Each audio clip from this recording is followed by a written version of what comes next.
Operation లేకుండా మోకాళ్ళు మరియు నడుము నొప్పులకు అత్యాధునిక చికిత్స డాక్టర్ భావన హర్వాణి గారి ఆధ్వర్యంలో ఆర్ఎఫ్ఏ మరియు ప్లాస్మా పద్ధతిలో చిన్న ఇంజెక్షన్ తో పరిష్కారం. Hospitals road number 12 Banjara hills.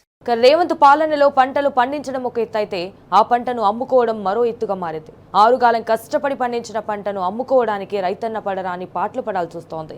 Wanaparthy జిల్లా నర్సింగాయపల్లిలో రైతులు ధాన్యం కొనుగోలు కోసం కల్లు కాయలు కాచేలా పడిగాపులు కాస్తున్నారు. కొనుగోలు కేంద్రాల్లో ధాన్యం పోసి 20 రోజులుగా ఎదురు చూస్తున్నారు అన్నదాతలు. సింగిరెడ్డి నిరంజన్ రెడ్డి ఎమ్మెల్యేగా ఉన్నప్పుడు ఎన్ని కష్టాలు ఉండేవి కావని కాంగ్రెస్ ఎమ్మెల్యే వచ్చినప్పటి నుంచి తిప్పలు తప్పడం లేదని వాపోతున్నారు. అయితే అకాల వర్షం వస్తే ధాన్యం మొత్తం తడిసిపోతుందని కూడా ఆందోళన చెందుతున్నారు. వెంటనే మిల్లులను కేటాయించి ధాన్యం కొనుగోలు పూర్తి చేయాలని డిమాండ్ చేస్తున్నారు అన్నదాతలు. రాత్రి పగల ఈయన కళ్ళంకానే ఉన్నాం. రాత్రిపూట వచ్చి కుక్కలు మొత్తం కవర్ దించేస్తున్నాయి. నిన్న ఒకనాడు కొలిసిండ్రు, మళ్ళీ బంద్ చేసిండ్రు. వానాకాలం రాత్రి మెరుపులు ఒకటే మెరుసలు ఒకటే కూడా ఒకటే మెరుసలు మనుషులకు రైతులకు మొత్తం భయపట్టిస్తుంది. దీనికి ఇట్లా అవుతుంది. ఎవరు పట్టించుకుంటలేరు, ఎవరు చేస్తలేరు. మొన్న ఒకనాడు ఓపెన్ చేసిండ్రు. సరే మేము పట్టించుకుంటా ఉన్నారు. ఎవరికి ఎవరు లేరు, గతి లేదు, ఏమీ లేదు, ఏం పిల్లి లేదు. నిరంజన్ రెడ్డి ఉన్నప్పుడు మంచిగా ఉండే, మంచిగా గోడ పట్టించుకుంటే మంచిగా చేస్తుండే. ఈయన వచ్చిండు. ఇంకా ఆయన వచ్చినందుకు యాదైతే మొన్న అయితే ఓకే ఓకే ఓకే అన్నాడు. ఇంకా 4-5 మాటలు చెప్పిండు, టెంకాయ కొట్టిండు, రైట్ అన్నాడు. అంతే. 22 రోజులు అవుతుంది ఇక్కడ పోసిన వడ్లు. వరి పోసి కొనుగోలుదారులు ఎవరు లేరు ఇప్పటి వరకు.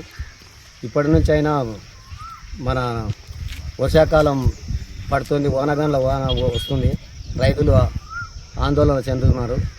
కాబట్టి ప్రభుత్వాలు పట్టించుకునే చెలిడిగా అయింది.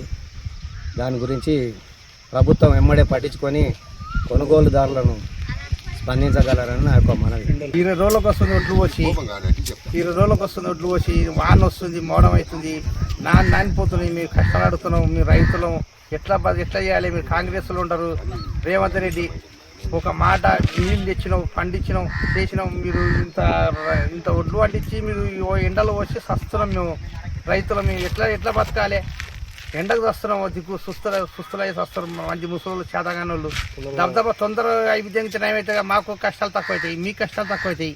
వానలు వస్తున్నాయి. మీరు ఎట్లా చేయాలి? మీరు ఇట్లా చేస్తే ఎట్లా? రేవంత్ రెడ్డి నిన్ను చూసాక మేము ఓటేసింది. 25 రోజులు అయితే వస్తుంది ఒడ్లు పోసి, కవర్లు లేక కట్టినాం. వర్షాలు వస్తే పోతుంది, కొలుస్తలేరు, కాంటాలు చేస్తలేరు. ఇంతవరకు కుక్క దించుతున్నాయి. మేము ఇద్దరులన్నీ కావాలి కాయాలి ఒడ్ల కాడ. నేను 9 ఎకరాలు వేస్తే ఈ పంట పండింది మాకు.